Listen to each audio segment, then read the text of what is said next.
So మనం మాట్లాడుకునే property అనేది విజయవాడ వారధి ఫేసింగ్ రోడ్లో ఉంటుందన్నమాట అండి. బస్ స్టాండ్కి సుమారు 2 కిలోమీటర్ దూరంలో ఉంటుందండి. సో ఇది వారధి రోడ్డు పక్కనే ఉండే సర్వీస్ రోడ్లో అపార్ట్మెంట్లోని ఫ్లాట్ అన్నమాట అండి. దీనికి కార్ పార్కింగ్ సౌకర్యం ఉందండి, లిఫ్ట్ సౌకర్యం ఉందండి. ఇది టోటల్గా 1050 ఎస్ఎఫ్టీ అన్నమాట అండి. దీనికి ప్లింత్ ఏరియాగా 900 ఎస్ఎఫ్టీ అనేది ఇచ్చారండి. కిందంతా కూడా కమర్షియల్గా యూస్ చేస్తున్నారండి. పైన మీకు కావాలనుకుంటే ఆఫీస్ పర్పస్గా యూస్ చేసుకోవచ్చండి. చాలా బాగుంటుందండి.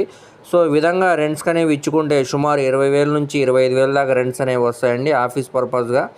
సో ఇదే ఏరియాలో ప్రాపర్టీని డైరెక్ట్ ఓనర్ సేల్గా కొనాలనుకుంటే సుమారు 50 లక్షల పైనే ఉంటుందండి. కావాలంటే మీరు ఇక్కడ ఎంక్వైరీ కూడా చేసుకోవచ్చండి. కానీ మనకి ఇప్పుడు బ్యాంక్ ఆక్షన్ కాబట్టి కేవలం 38 లక్షల ఫ్లెక్సిబుల్ ప్రైస్కి సేల్కి అనేది వచ్చిందండి. అలాగే మా ఛానల్ను సబ్స్క్రైబ్ చేసుకోండి. మరి మా ఫేస్బుక్, ఇన్స్టాగ్రామ్ని ఫాలో అవుతూ ఉండండి. వాటి లింక్స్ అనేవి కింద డిస్క్రిప్షన్లో ఇస్తానండి.